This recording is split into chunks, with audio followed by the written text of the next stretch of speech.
असल मुंशी प्रेमचंद की कहानी। मुंशी प्रेमचंद की कहानी पंडित बालकराम शास्त्री की धर्मपत्नी माया को बहुत दिनों से एक हार की लालसा थी और वह सैकड़ों ही बार पंडित जी से उसके लिए आग्रह कर चुकी थी, किंतु पंडित जी हीला हवाला करते रहते थे। यह तो साफ साफ न कहते थे कि मेरे पास रुपए नहीं है। इससे उनके पराक्रम में बट्टा लगता था। तर्कनाओं की शरण लिया करते थे। गहनों से कुछ लाभ नहीं, एक तो धातु अच्छी नहीं मिलती, उस पर सोनार रुपए के आठ आठ आने कर देता है। और सबसे बड़ी बात यह है कि घर में गहने रखना चोरों को नेवता देना है। घड़ी भर श्रृंगार के लिए इतनी विपत्ति सिर पर लेना मूर्खों का काम है। बेचारी माया तर्कशास्त्र ना पड़ी थी, इन युक्तियों के सामने नितुर हो जाती। जिलों को देख देख कर उसका जी ललचा करता था, पर दुख किससे कहे। यदि पंडित जी ज्यादा मेहनत करने के योग्य होते तो यह मुश्किल आसान हो जाती, पर वे आलसी जीव थे। अधिकांश समय भोजन और विश्राम में व्यतीत किया करते थे। पत्नी जी की कटुक्तियां सुननी मंजूर थी, लेकिन निंद्रा की मात्रा में कमी न कर सकते थे। एक दिन पंडित जी पाठशाला से आए तो देखा कि माया के गले में सोने का हार विराज रहा है। हार की चमक से उसकी मुख ज्योति चमक उठी थी। उन्होंने उसे कभी इतनी सुंदर न समझा था। पूछा, यह हार किसका है? माया बोली, पड़ोस में जो बाबूजी रहते हैं उनकी स्त्री का है। आज उनसे मिलने गई थी, यह हार देखा, बहुत पसंद आया, तुम्हें दिखाने के लिए पहन कर चली आई। बस ऐसा ही एक हार मुझे बनवा दो। पंडित दूसरे की चीज नाहक मांग लाई, कहीं चोरी हो जाए तो हार तो बनवाना ही पड़े, ऊपर से बदनामी भी हो। माया, मैं तो ऐसा ही हार लूंगी, 20 तोले का है। पंडित, फिर वही जिद। माया, जब सभी पहनती हैं तो मैं ही क्यों न पहनूं? पंडित, सब कुएं में गिर पड़े तो तुम भी कुएं में गिर पड़ोगी। सोचो तो, इस वक्त इस हार के बनवाने में 600 रुपए लगेंगे। अगर 1 रुपए प्रति सैकड़ा भी ब्याज रख लिया तो 5 वर्ष में 600 रुपए के लगभग 1000 रुपए हो जाएंगे। लेकिन 5 वर्ष में तुम्हारा हार मुश्किल से 300 रुपए का रह जाएगा। इतना बड़ा नुकसान उठाकर हार पहनने से क्या सुख? यह हार वापस कर दो, भोजन करो और आराम से पड़ी रहो। यह कहते हुए पंडित जी बाहर चले गए। रात को एकाएक माया ने शोर मचाकर कहा, चोर चोर, हाय घर में चोर, मुझे घसीटे लिए जाते हैं। पंडित जी हकबका कर उठे और बोले, कहाँ कहाँ? दौड़ो दौड़ो। माया मेरी कोठरी में गया है, मैंने उसकी परछाई देखी। पंडित, लालटेन लाओ, जरा मेरी लकड़ी उठा लेना। माया, मुझसे तो मारे डर के उठा नहीं जाता। कई आदमी बाहर से बोले, कहाँ है पंडित जी, कोई सेंध पड़ी है क्या? माया, नहीं नहीं, खपरेल पर से उतरे हैं। मेरी नींद खुली तो कोई मेरे ऊपर झुका हुआ था। हाय राम, यह तो हार ही ले गया। पहने पहने सो गई थी, मुँह ने गले से निकाल लिया। हाय भगवान! पंडित, तुमने हार उतार क्यों न दिया था? माया, मैं क्या जानती थी कि आज ही यह मुसीबत गिर पड़ने वाली है। हाय भगवान! पंडित, अब हाय हाय करने से क्या होगा? अपने कर्मों को रो। इसलिए कहा करता था कि सब घड़ी बराबर नहीं आती, न जाने कब क्या हो जाए। अब आई समझ में। मेरी बात देखो, और कुछ तो नहीं ले गया? पड़ोसी लालटेन लिए आ पहुँचे। घर में कोना कोना देखो, करियाँ देखी, छत पर चढ़कर देखा, अंगवाड़े पिछवाड़े देखा, शौच गृह में झांका, कहीं चोर का पता न था। एक पड़ोसी किसी जानकार आदमी का काम है, दूसरा पड़ोसी बिना घर के भेदिए के कभी चोरी होती नहीं।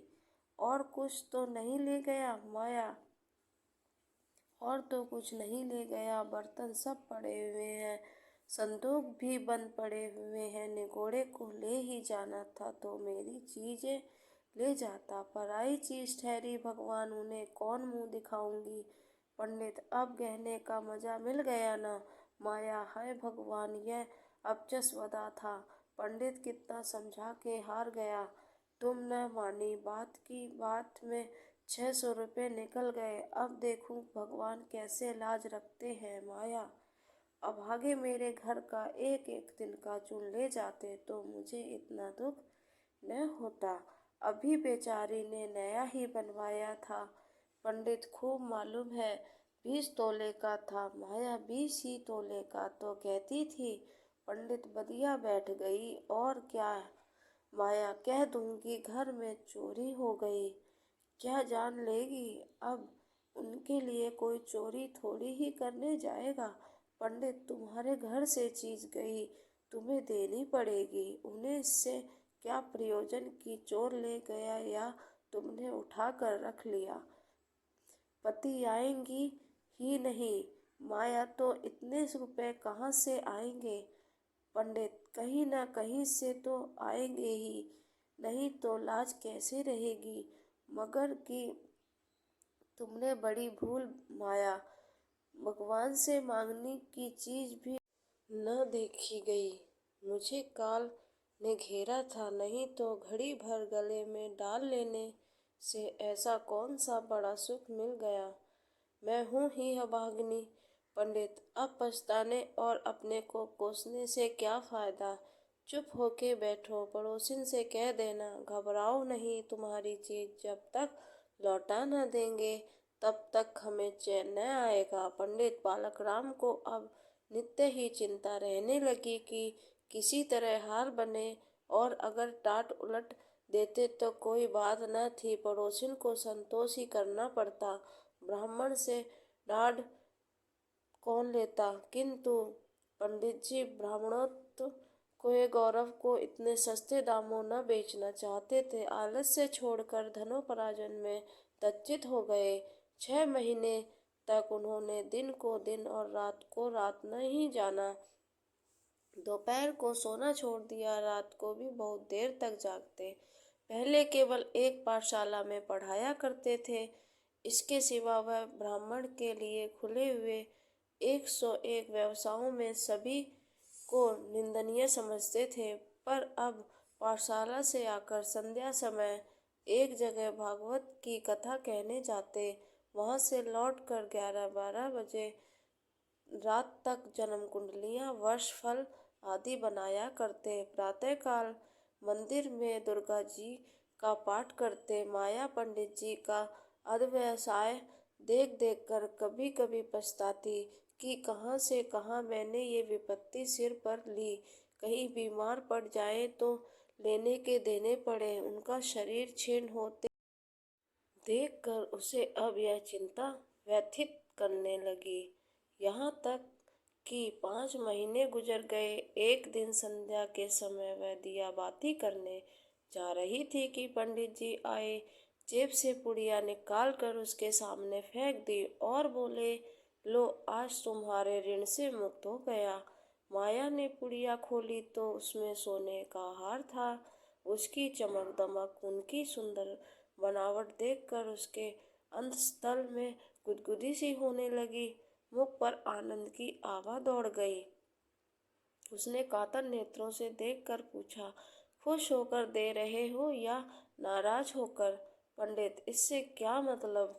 ऋण तो चुकाना ही पड़ेगा, चाहे खुशी से या नाखुशी से।